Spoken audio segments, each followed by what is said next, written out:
You don't achieve worthwhile goals quickly or easily. They take time. They take struggle. They take relentless pursuit day in and day out. That's what it takes. But also, things don't usually fall apart quickly either. At least at first, it's a slow process. A little slip here, a little setback over there, a little wearing down of discipline and will over time. That's the thing. Success and failure are generally slow processes. Either slowly building things up or gradually tearing them down. And that's why I say you've got to pay attention. You have to watch. You have to watch every single second.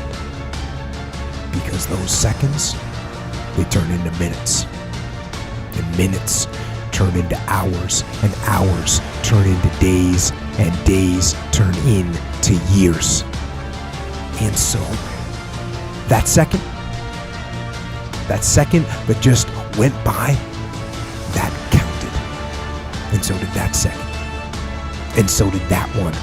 And in those precious seconds, you were either building or you were decaying. You were either gaining ground or you were losing ground in that second. And in every second.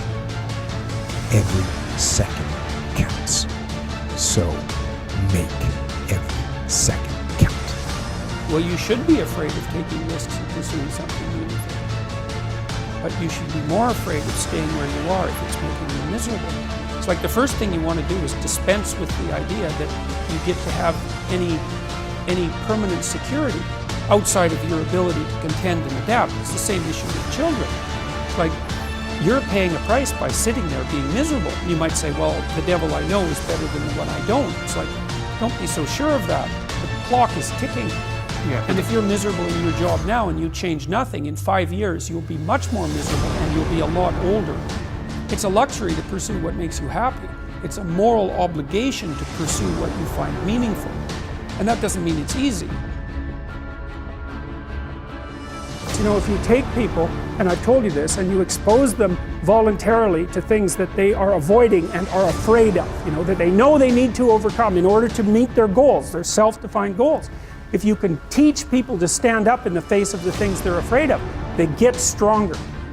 And you don't know what the upper limits to that are, because you might ask yourself, like, if for 10 years, if you didn't avoid doing what you knew you needed to do, by your own definitions, right, within the value structure that you've created, to the degree that you've done that, what would you be like? Well, you know, there are remarkable people who come into the world from time to time, and there are people who do find out over decades-long periods what they could be like if they were who they were, if they spoke their being forward. And they get stronger and stronger and stronger, and we don't know the limits to that. We do not know the limits to that. I wish I had not waited 14 years. Somebody said if you want to lose something, lose money. You can get that back. 8 out of 10 millionaires have been financially bankrupt. Walt Disney filed bankruptcy 7 times and had 2 nervous breakdowns. But don't lose time. There were 14 years I sat on the sideline. 14 years I said, I don't have an investor in me like Tony Robbins. 14 years that said, I don't have an MBA or a PhD, and I can't compete with these guys. I have the complexion of rejection. 14 years I silenced myself. Wow. And so I regret that, because there are some people that maybe if they'd heard my voice, they would not have turned to drugs. If they'd heard my voice, their lives would have taken a different direction. And I can't get those 14 years back.